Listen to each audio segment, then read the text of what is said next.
নমস্কার বন্ধুরা, post orthopaedic সার্জারির কষ্টের দিন এবার বোধহয় পার্মানেন্টলি ঘুচলো, কারণ চায়না আবিষ্কার করে ফেললো বোন গ্লু নামক একটি ম্যাজিক্যাল আঠা। এখন কি হয়, হাত পা যদি ভাঙে, মানে যদি হাড় ভাঙে, তাহলে স্ক্রু বা প্লেট ইমপ্ল্যান্ট করতে হয় ওই ভাঙা জায়গাটাকে ঠিক করার জন্য। সমস্যা হচ্ছে কিছুদিন পর আবার ওই স্ক্রু বা প্লেট গুলোকে কিন্তু রিমুভ করতে হয়। কিন্তু চায়নার এই ম্যাজিক্যাল আঠার আবিষ্কার পেশেন্টের ভাঙা হাড় জোড়া লাগাবে মাত্র 2 থেকে 3 মিনিটে, এরকমই দাবি করছেন বিজ্ঞানীরা। এই আঠাটির তারা নাম রাখলো বোন 02।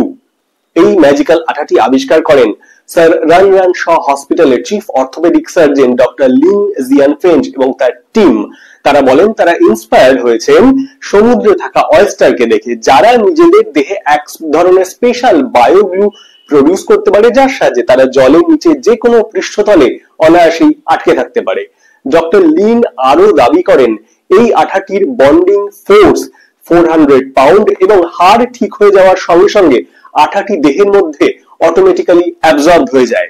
এই আঠাটি পেশেন্টের দেহে প্রয়োগ করার জন্য কোনো কাটা ছেঁড়ার একেবারেই দরকার নেই, শুধুমাত্র একটা সিরিঞ্জের মাধ্যমে ওই ভাঙা জায়গাটায় এই আঠাটিকে ইনজেক্ট করা হয়। এখনো পর্যন্ত 150 জন পেশেন্টের উপর এই আঠাটি পরীক্ষা করা হয়েছে এবং প্রত্যেকটি পরীক্ষাই সাকসেসফুলি ডান হয়েছে। এরকম আরো ভালো ভালো ইন্টারেস্টিং আপডেটের জন্য আমার চ্যানেলটি সাবস্ক্রাইব করুন। নমস্কার।